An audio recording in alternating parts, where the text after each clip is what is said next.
apprenants. On va continuer le cours précédent avec des essais d'application. Le cours numéro 19 portait sur le dysfonctionnement du système immunitaire. En rappel, dans ce dysfonctionnement, on avait les dérèglements, notamment les allergies et les maladies auto-immunes. On a vu aussi un déficit du système immunitaire, à savoir le sida. Je tiens à rappeler aussi que les LT4 sont détruites de deux manières, de même que les autres cellules cibles du VIH. Lors de la multiplication du virus, il y a la destruction de la membrane des cellules hôtes cibles qui entraîne la mort de ces cellules. Mais aussi, il faut savoir qu'avec la fusion des deux membranes, c'est-à-dire la membrane de la cellule hôte et la membrane du virus, notre cellule hôte se transforme en cellule du soi modifiée, donc cible de la réponse immunitaire et spécifique à médiation cellulaire. Donc deux méthodes de destruction des LT4, soit par la multiplication du virus, soit par l'action des LTC qui peuvent entraîner la mort des LT4 par apoptose ou bien par l'action de la... Dans le document 2, qui a pour titre l'évolution du taux de lymphocytes, d'anticorps et de la quantité de VIH, on voit ici sur la partie A que les cellules du système immunitaire évoluent, notamment les LTC. Mais aussi on voit des anticorps anti-GP120 et anti-P25. Ce qui montre ici, on a une réaction à médiation immorale et une réaction à médiation cellulaire. Si on regarde de près sur le document B, qui nous montre le nombre de lymphocytes par milligramme de sang, on se rend compte que l'évolution de la maladie dépend de la quantité de LT4. Dans les premières semaines, on voit que la quantité de LT4 étant supérieure à 200, on n'a presque pas de signe. Mais une fois que le taux devient inférieur à 200, on voit l'apparition des maladies opportunistes et ainsi on parle de la phase SIDA. Donc l'évolution de la maladie dépend uniquement de la quantité de LT4 dans l'organisme. Le traitement le plus utilisé est la trithérapie. Et comme son nom l'indique, c'est une thérapie à 3 niveaux. Donc, soit on bloque la transcriptase inverse qui va empêcher la transformation de l'ARN viral en ADN viral, donc incapable de s'initier avec notre génome, parce que nous sommes à ADN, ou bien bloquer le fonctionnement de l'intégrase qui empêchera l'introduction du génome viral sur le génome humain, ou bien bloquer la protéase virale. Ainsi, il n'y aura pas de synthèse de protéines virales, ou bien les virions seront dépourvus de GP120, ce qui les empêchera d'infecter d'autres cellules. Donc, retenez que la trithérapie est basée uniquement sur le blocage des 3 enzymes virales, à savoir la transcriptase inverse, l'intégrase et la protéase. Bon, sur ce, on va passer à nos exercices avec un premier exercice de restitution de connaissances qui a pour titre mécanisme d'hypersensibilité. La réponse immunitaire est généralement adaptée au maintien de l'intégrité du milieu intérieur et des populations cellulaires. Cependant, elle peut connaître des dysfonctionnements conduisant à des réactions d'hypersensibilité. Consigne: à l'aide uniquement de vos connaissances, expliquez les mécanismes d'hypersensibilité. Et comme contrainte, vous illustrerez vos propos de schémas judicieusement choisis. Et si vous devez poser la question, c'est quoi l'hypersensibilité en matière d'immunologie? Ce sont les allergies, à médiation cellulaire ou bien à médiation humorale. Donc, comme toujours, on va faire notre contexte qui va éclaircir notre terme central ici, l'hypersensibilité, avant de venir sur nos différents types. Donc, comme introduction, je vous propose l'hypersensibilité relevant d'un mécanisme immunologique est une réaction exagérée qui reste sans effet chez les sujets non hypersensibles. Il existe deux types d'hypersensibilité allergique, une immédiate et une retardée, se déroulant de manière différente. Comment se déroulent les mécanismes d'hypersensibilité? Et comme plan, nous expliquerons le mécanisme d'hypersensibilité immédiate, en parenthèse à médiation humorale, puis retardée en médiation cellulaire. Dans le développement, on va respecter notre plan. Pour l'hypersensibilité immédiate, elle est immédiate car la réaction est quasi spontanée. Elle se déroule en deux phases. la mise en place. Elle se fait lors du premier contact avec l'antigène, ce qu'on appelle la phase de sensibilisation. La réaction immunitaire à médiation humorale se met en place normalement. Les plasmocytes, issus de la transformation des LB, sous l'effet des interleukines produits par les LTH, sécrètent abondamment des anticorps IgE qui se fixent sur des récepteurs FcRI situés sur la membrane des mastocytes. On dit que ces mastocytes sont ainsi sensibilisés. La phase de réaction, elle a lieu lors des contacts ultérieurs avec l'allergène. Ce dernier active les mastocytes déjà sensibilisés et provoque ainsi une dégranulation et la libération par exocytose de médiateurs staminiques, responsables des troubles observés. Et ce schéma, comme on l'a vu dans le cours, nous montre la phase de sensibilisation et la phase de réaction. L'hypersensibilité retardée.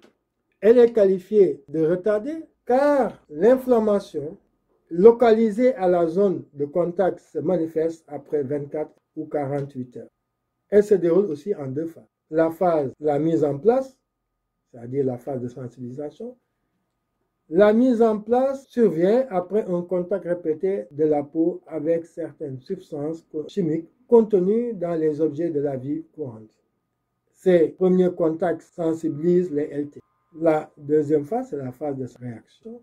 Lors du contact qui survient, la sensibilisation, les LT sensibilisés libèrent des lymphokines. Celles-ci activent et attirent des macrophages qui libèrent à leur tour des médiateurs de l'inflammation. Et comme vous le voyez dans ce moment, ce sont les LT qui sont sensibilisés et c'est eux qui agissent. Donc, c'est un schéma qu'il faut faire. Alors, en conclusion, il faut répondre directement à la question posée comme d'habitude. C'est pourquoi je vous propose, en conclusion, l'hypersensibilité immédiate et à médiation humorale. Elle fait intervenir des IgE et des cellules libérant des médiateurs de l'inflammation.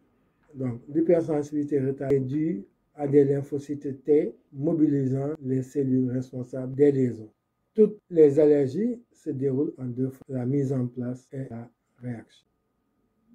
Le deuxième exercice est un exercice d'élaboration de synthèse qui a pour titre effet du VIH.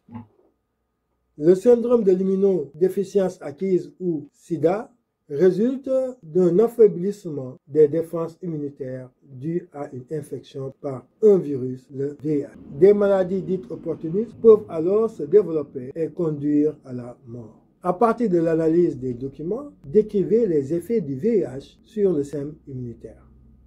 Le document 1 que nous avons ici a pour titre évolution du taux de VIH et des anticorps anti-VIH. L'évolution au cours du temps des quantités de VIH et d'anticorps spécifiques chez un individu séropositif. Comme vous le voyez ici, après l'infection, on a un développement rapide du virus qui atteint le maximum. Mais tout de suite, après le 7e mois, on voit que le taux diminue avec l'apparition des anticorps anti-VIH. Mais malgré tout, on voit qu'après, le virus va prendre le dessus sur les anticorps. Notre deuxième document a pour titre action du VIH sur les lymphocytes. Deux catégories de lymphocytes sont cultivées in vitro en présence de VIH, les lymphocytes T4 et les lymphocytes cytotoxiques T8. On suit pendant plusieurs jours l'évolution du nombre de cellules vivantes dans la culture. Là, on a le pourcentage de cellules survivantes, notamment des LT8 et des LT4 pendant 25 jours. C'est l'évolution du sida. L'évolution de la maladie peut être suivie par l'observation de la diminution du nombre de LT4. Concentration des LT4, et on voit ici que le nombre de LT4 diminue. Au départ, on n'a pas de signe clinique, mais quand le nombre arrive à 200, on voit l'apparition des premiers signes cliniques, et en dessous de 50, on va voir le développement des maladies opportunistes. Comme correction de cette synthèse, je vous propose ceci, le document 1, analyse. Ce document est un graphe, histogramme. indique l'évolution de la production d'anticorps anti-VIH et la quantité de VIH dans l'organisme au cours du temps suite à l'introduction du virus dans l'organisme. La pénétration du VIH dans l'organisme entraîne sa multiplication rapide. Sa quantité atteint 6 unités arbitraires au bout de 6 mois environ. À partir du 7e mois, la quantité d'anticorps anti-VIH augmente et atteint 6 unités arbitraires au bout de 4 ans. Durant cette période, la quantité de VIH est faible et reste entre une unité. Au-delà de 4 ans, la quantité de VIH augmente pour atteindre sa valeur maximale au moment où la quantité d'anticorps anti-VIH diminue pour s'annuler après 10 ans. N'oubliez pas votre consigne. On nous demandait toujours de donner les conséquences de l'introduction du VIH. Donc, ma conclusion partielle visera toujours à vous dire que l'introduction du VIH entraîne telle chose. Conclusion partielle. La pénétration dans l'organisme du VIH est à l'origine de la production des anticorps anti-VIH, donc de la séropositivité. Pour le document 2, l'analyse.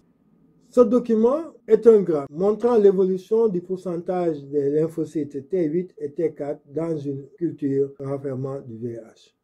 En présence de VIH, le nombre de LT4 chute de 100% à presque 0% au bout de 25 jours, tandis que le pourcentage de LT8 reste quasi inchangé.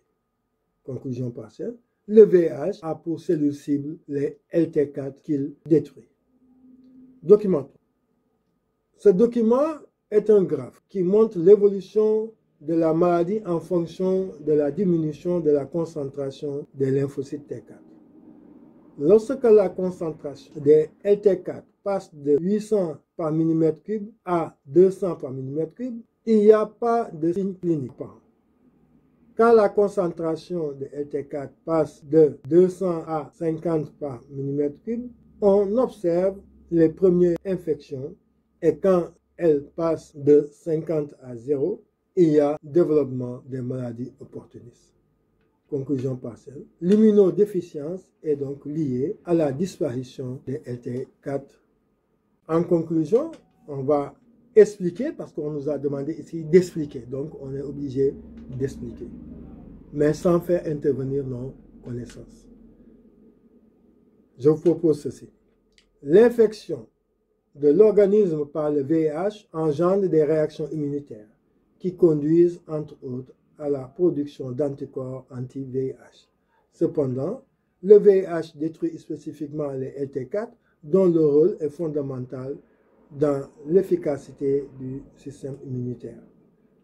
Leur disparition provoque l'effondrement du système immunitaire et le développement des maladies opportunistes qui conduisent à la mort. Comme toujours, je vous demande de liker et de partager pour vos camarades qui ne sont pas encore abonnés. Mais surtout, n'oubliez pas d'activer la cloche de notification. Ainsi prend fin notre séance et la prochaine fois, on aura le temps de parler des aides qu'on peut apporter au système immunitaire. À la prochaine.